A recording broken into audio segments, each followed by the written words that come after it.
Bonjour à tous et à toutes, j'espère que vous allez bien. Aujourd'hui, on se retrouve pour le nouveau débrief de la semaine, cette fois-ci pour le SmackDown Live. Un SmackDown assez intéressant à voir parce qu'on va le commenter ensemble, l'abonner et aimer. Voilà, en gros, je vous demande juste d'aimer la vidéo, de commenter et de vous abonner. Si la vidéo vous a plu, dites-le en commentaire, ça fera toujours plaisir.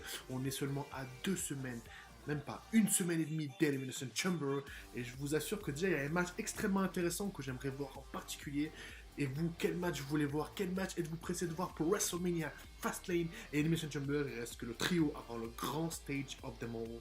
Tout de suite, le débrief de SmackDown Live. Le show commence directement avec Charlotte Flair sur le ring qui dit que Becky en a trop fait hier. Rappelez-vous, à Raw, elle a giflé Stephanie McMahon, la Princess, mais juste après avoir essayé de négocier son match à WrestleMania pour remplacer Becky, car elle est en pleine forme à WrestleMania pour affronter Ronda Rousey, qui arrive, Becky Lynch sous le logo de WrestleMania, qui arrive un peu comme Roman Reigns, et justement Charlotte lui rappelle, en plus d'avoir volé la catchphrase de son père, The Man, Ric Flair, wouh, elle vole aussi l'entrée de Roman Reigns dans la foule sous le logo de WrestleMania. Juste après, Becky Lynch dit qu'elle n'a confiance en personne et qu'elle veut voir personne, aucun médecin.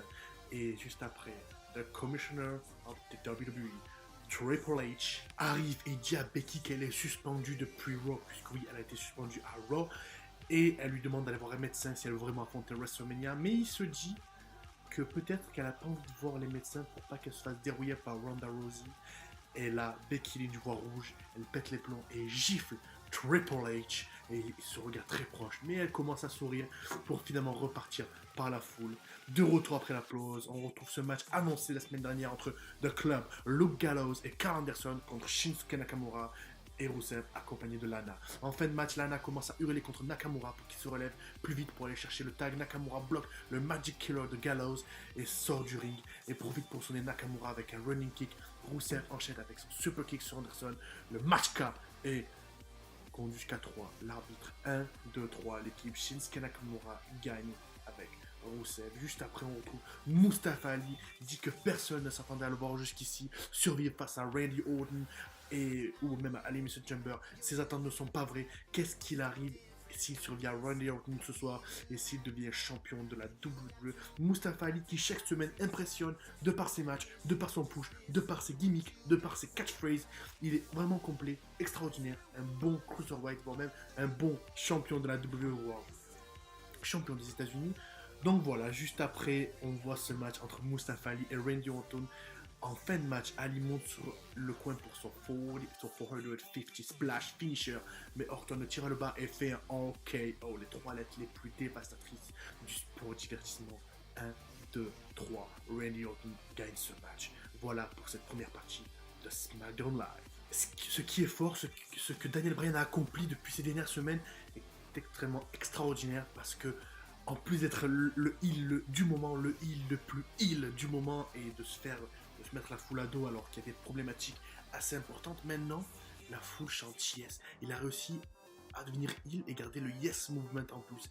Donc c'est ce qui se passe dans ce segment où il présente la nouvelle ceinture encore une fois et qui dit qu'il y a beaucoup de problèmes et qui finalement les gens le comprennent et qui deviennent de plus en plus intelligents. Donc voilà, Bryan dit que les directeurs en coulisses n'aiment pas ça. C'est pour ça qu'ils l'ont mis dans un combat contre 5 hommes dans Elimination Chamber. Donc là, il se dédouane un peu de ce match. Donc un vrai heel, comme je l'ai dit auparavant. Il a déjà été là et il sait que ça prend du temps. On présente une vidéo sur l'histoire d'Elimination Chamber. Bryan nomme ses adversaires pour eux-ci et dit qu'ils veulent tous gagner le titre. Mais à la fin, c'est lui qui remportera et qui gagnera le championnat. Comme d'habitude, Daniel Bryan, yes, on y croit. Juste après, on retrouve Jeff Hardy avec AJ Styles pour dire que ce match le rend malade avant ce match, parce que ce main event, je rappelle, c'est Jeff Hardy contre Daniel Bryan et qui veut battre Daniel Bryan. Jeff Hardy en main event, ça faisait longtemps qu'on avait plus fait ça, surtout en face d'un champion de la WWE, donc vraiment, je trouve ça excitant. Donc on va voir ce qui se passe par la suite. On retrouve Naomi et Carmella, dernière nommée du titre pour ce championnat, pour ce match à Elimination Chamber, pour couronner les premières championnes par équipe de la WWE. Donc elles perdent contre Mandy Rose et Sonya Deville dans un match assez classique, assez rapide si je puis dire. On termine avec ce main event excitant comme jamais, Jeff Hardy contre le champion de la WWE, le nouveau champion de la WWE, le nouveau Daniel Bryan. Donc voilà, en fin de match, Bryan enchaîne les coups de pied, mais Jeff le surprend avec un twist of fate. Jeff enchaîne avec son Swanton Bomb et le couvre, mais Rowan le tire. Jeff en bas du ring et le pousse contre l'escalier en acier. L'arbitre arrête le match. Jeff Hardy gagne par disqualification, mais ce débrief ne va se terminer. Après le combat, Rowan lance Jeff sur le ring et lui fait son level lock. Samoa arrive et pousse Rowan contre le poteau pour enchaîner avec son coquina clutch sur Bryan.